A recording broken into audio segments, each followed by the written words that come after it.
It's funny, I can always tell the success of a film when we're all hanging out ready to come in and do the interviews, because if it's most films, everybody's talking about sports, weather.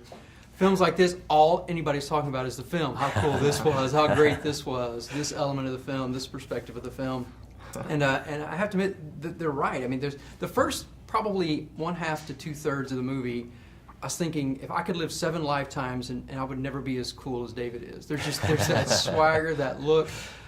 What is it about those kind of characters? We know he's about to just wreak havoc, but there's something about characters like him, Sugar from No Country for Old Men, Mike Myers, all the classic, that we still like. What is it about human nature that draws us in and makes us like these guys? Well, I think just inherently there's something really entertaining about watching a character who doesn't play by, society's acknowledged rules. Because you just don't know, because if you put him in a totally ordinary situation, you just have no idea how he's going to react. He might, totally navigate it, or he might kill everyone in the room. And having that kind of tension, to me, is just always really entertaining. Yeah, I mean, the movie at a certain point almost turns into, at least in the middle point of the film, a series of vignettes of, now let's see what happens when David's in this situation, and I think that's kind of the fun of it, and kind of the fun of that character is just creating a character that isn't, he's both a hero and a villain, and neither at the same time, and kind of creating a conflict in the audience whenever they're watching it where, they know that in normal movie terms they should not like him whenever he crosses the line and starts being more, devious, But at the end of the day, you just don't really care because you're being entertained by him so much, and that's why we cast Dan, because he's just an exciting performer to watch, and he has a great sense of humor that aligned with the script and so forth, Yeah, so Dan, did you approach him more as a hero or as a villain? Or I think you always have to find something, however bad your character is, you have to find something in them that you like. And I think, there were 1 or 2, hard realities that we wanted to root the character in. One is that he's an excellent soldier, very expedient, mission by mission, he gets the job done very, very quickly. And also that he had this deep bond with Caleb, his friend, and that he would honor that promise to go and visit the family, check they were okay, pass on a few messages. And then once we kind of grounded that, I think, we were able to go in a few, ridiculously crazy different directions and kind of, layer on all sorts of stuff. But, a character like David is delicious to play because he very much moves at his own tempo. And, he controls the flow of his own information, and he engages or disengages with other characters at will. So, once we kind of created David's little bubble, then we just, as I said, kind of rolled him into these situations and see how many pins fall. And I'm sure you've been asked this, everybody who's sat in this chair, because we loved almost the feel of the Halloween, because it's set at Halloween, which it didn't have to be. You could have said at any time, but there was this cool vibe that brings.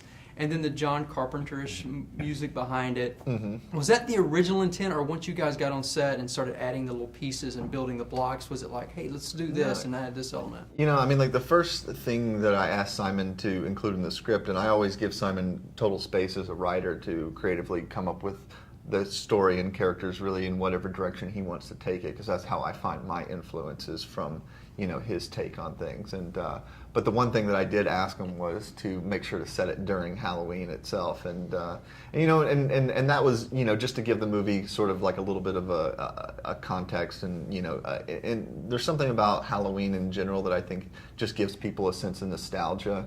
You think naturally back to your childhood when Halloween was kind of like this important, like kind of fun, spooky kind of event, and I think that's kind of like what this movie really is about. It's very much a nostalgic picture. It's us kind of connecting with our roots of the movies that inspired us when we were growing up. Movies like Halloween and just pretty much all the John Carpenter movies of the '80s.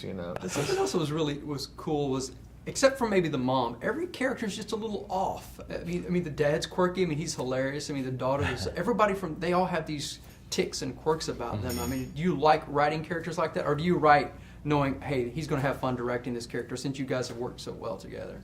Yeah, I mean, kind of all of the above. I mean, I just try to write characters that I myself, as a viewer, would find engaging and interesting. I don't want to write a character that's just like a stereotype. Or in a lot of movies, the characters just kind of are these narratively convenient fonts of exposition. So even like, the character of the mother, she's got her own series of quirks and stuff. But, in this particular screenplay, you know, the challenge was just finding characters who each were missing something that then Dan's character could try to like provide for them, and that was kind of a fun, you know, writing challenge.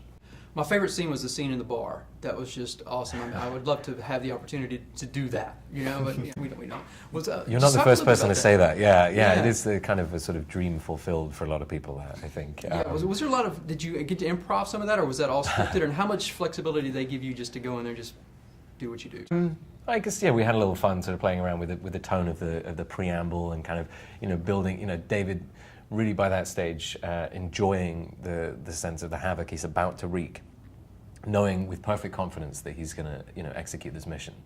You know, there's not a doubt in his mind that all these guys are going to be on the floor in about 5 minutes, and so that was kind of fun to play with that sense. You know, Luke is very, very anxious, and he kind of bears all the anxiety of that scene. Totally. David's just very, very cool about things. But no, the fight itself was very carefully choreographed, and yeah, we worked for a few weeks on that. Yeah, and then you know, and that scene is really the turning point. I think that's like the first time that really heavy electronic songs are used in the film. It's kind of like the point when the movie kind of starts tipping more over into the more heavy 80s influence stuff, and because we didn't want to just like throw you into that and make you feel like it was like a forced kind of thing. We wanted the movie to ramp up into this kind of fun adventure, but to do that I felt like we and this is all attributed to Simon's script, you know, it's like it sets up a reality at first, and it almost makes you think that you're going to watch this this like family drama, like mourning over their dead son, you know,